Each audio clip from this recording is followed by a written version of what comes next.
Nous avons vu dans le cours précédent que la victimologie avait été portée sur ses fonds baptismaux par des juristes et des criminologues. La prédominance du droit est tout à fait importante.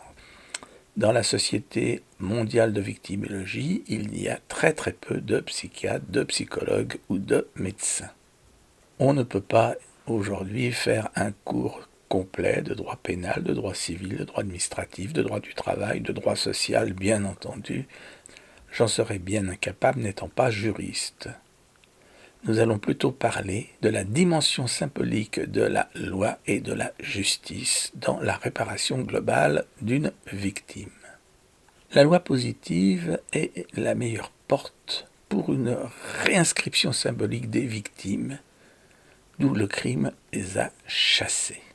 Le code pénal est le seul référentiel qui s'impose à tout un chacun, bien au-delà de tous les autres référentiels cognitifs, psychanalytiques ou autres. Ce qui définit l'intimité, c'est précisément la loi, car il est permis de faire tout ce qui n'est pas interdit. C'est pourquoi lorsque l'on pose systématiquement la question, il ne s'agit pas d'une intrusion dans l'intimité. Mais bien entendu, il faut poser cette question avec tact et délicatesse sans faire preuve de voyeurisme. D'une façon générale, nous verrons que une immense majorité de victimes sont prises dans des systèmes de domination-soumission. Et aucun patricien d'aucune sorte ne peut se soumettre à un référentiel qui soit supérieur au code pénal. Bien entendu, porter plainte, faire une action en justice n'est pas dénué de complications. On parle d'ailleurs de parcours du combattant de la victime. Ce à quoi une victimologie générale avec un bon accompagnement social, judiciaire et médico-psychologique permet de surseoir.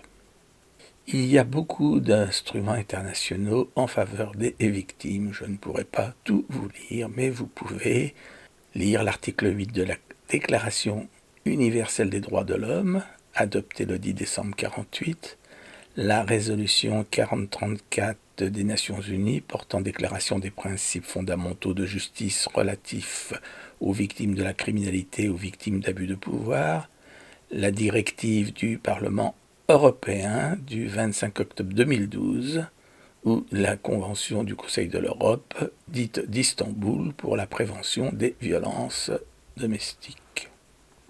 La France a pris toutes sortes de dispositions en victimologie.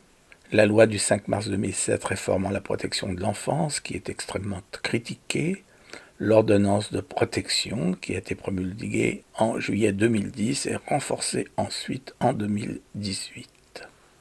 D'une façon générale, les droits fondamentaux reconnus à la victime sont le droit d'accéder à la justice, le droit à être informé, le droit à être assisté ou accompagné, le droit à obliger l'État à enquêter efficacement, le droit à un procès équitable, le droit à être indemnisé, le droit à être protégé, le droit à être pris en charge, notamment sur le plan psychologique, et le droit à être traité avec compétence. Je vous remercie pour votre attention.